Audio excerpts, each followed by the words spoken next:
the Auditor General is saying a lot of ministries did not even report properly. When the Auditor General raised questions, some ministries even ignored. So there's a report on how money was spent, and it was spent poorly. It was spent on traveling, it was spent on local and international traveling. We know our president is a tourist, he loves going. He loves flashy things, and the Gen Zs can see. Yeah. So when you tell them they have to tighten their belt, but you're not tightening your belt, you are actually misusing taxpayers' money with flights that are expensive and unnecessary traveling. It actually makes Gen Zs want to go to the street every day.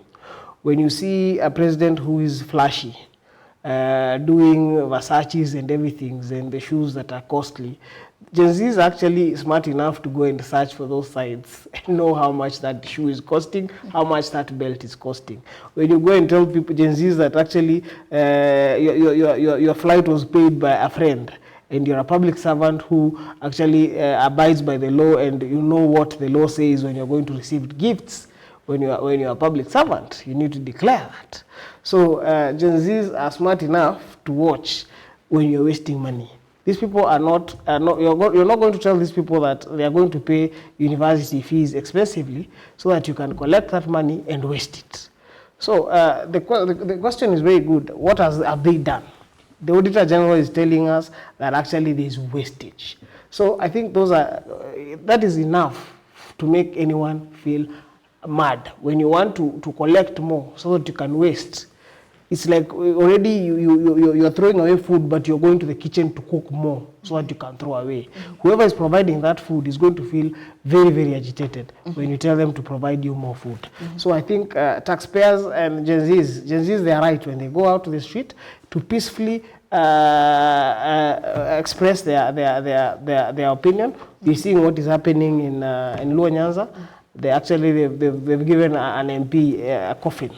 So I think this is the right way to go. We are going to see, just to give a tip to the Gen Zs on what to do next. I don't know if that is going to be, as an activist, I feel like this is the way to go, to recall this. Article 104 gives us the right to recall MPs. I think this is the way to go now. If we can be able to rise and register as voters, and also demand that IEBC is reinstated, so that these people can go out there, collect signatures, and bring it to IEBC and recall these MPs, and they go home, so that we can have people who will actually put government to account. Because the people we have right now cannot even actually ask questions. If you're being called to State House and you line up to announce that you're going to take away some taxes, this is something that you would have done in Parliament. This is something that you'd have gone to your people and asked them, well, how do you want me to vote? How do you want me? Because what happened to Mujumbe? Mujumbe is actually Swahili for messenger. Who's supposed to take Ujumbe?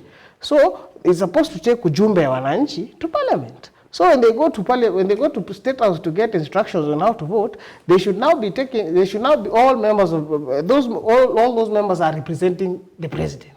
So the people are left without a representation.